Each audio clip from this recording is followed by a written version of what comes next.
I loved your TED Talk about the Marshmallow Challenge, and I invite all the listeners to go and find that one. It's really fascinating. But you found that literal kindergartners often outperform MBAs in problem solving. So, I mean, why do you think that is? Do we need to have more of a playful attitude or just have more of imagination? What do you think that is? So I actually know the answer to this one. Oh, good. I did a TED Talk 15 years ago from a design exercise that one of my friends shared with me. And it's really simple. The exercise is to build the tallest freestanding structure out of the following ingredients: 1 marshmallow, 26 of spaghetti, a yard of tape, and a yard of string. Those of you outside of the United States, a meter of tape and a meter of string. I know you guys are inching towards the metric system.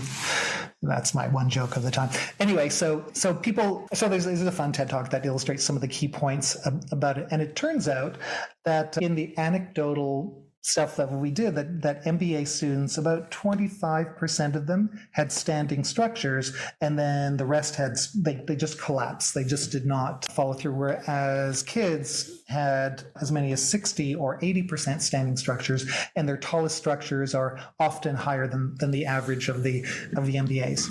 How come?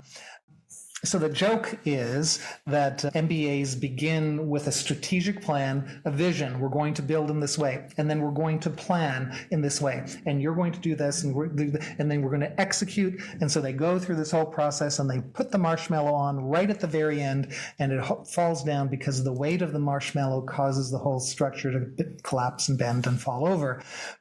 So the lesson there is you need to prototype. Kids, on the other hand, start with the marshmallow, many of them, and they just start sticking the sticks of spaghetti in, and they play. Another term of play. They just have a free form, enjoyable activity and it falls down. They build up. They often build, 3 or 4 structures that fall down and stand up again, whereas the MBAs have a plan in their mind that they execute. The reason MBAs do this is because of so here's the, I'm going a little long. This is the extra part. I have a few colleagues that taught and still continue to teach design thinking and innovative thinking at business schools, in Haas School of Business and in Stanford and Harvard. And they would run the Marshmallow Challenge at the beginning of their first year MBA class. And the students did terribly. In some of them, they only 1 out of 5 teams would have standing structures and argue and yell. And it was very funny, but it was really consistent. Whereas in the medical school, they were 50%. And in other liberal arts, they were 70%. So why do they have them? And it turns out they did a study to explore why and what was the correlation. And it had to do with their learning styles. So I don't remember exactly the framework, but there's a particular framework of 4 different kinds of learning styles. So there's one which is abstract and you learn conceptually with mental models. And then there's another where you learn tangibly with your hands, and another auditorily, and so on. So each of us have a preferred method. We all learn in these ways, but in all of these ways, but we certainly have a preferred method. And it turns out that the MBA students, on average, 60 to 75% of the students had this one learning style. Why is that? It's because of I think it's the LSAT. In the US, is it LSAT or GMAT? For law? No, for business. Oh, GMAT, yeah.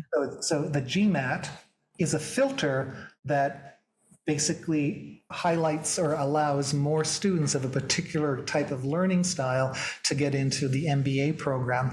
As a result, they, as a group, don't do so well because they don't have the learning style that make them good with, these physical innovation challenges.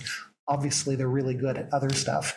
So again, one of the benefits of having diverse teams with diverse thinking styles and diverse sources of ideas and diverse mental models is that you can bring together a wider range of methods and tools to be able to solve problems. Anyway, that was really interesting. And there's a few other technical studies of how to modify the Marshmallow Challenge to make it much more technical in real world. You stop at 10 minutes through, you get to trade certain assets.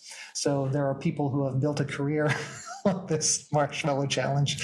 It's fun to see the examples that people have built from it. It is really fun. It is fun, yeah. You can find Tom Wujec's TED Talk of the Marshmallow Challenge in our show notes. And if you haven't already, make sure you catch our entire conversation with Tom about wicked problem solving on YouTube or your favorite podcast platform.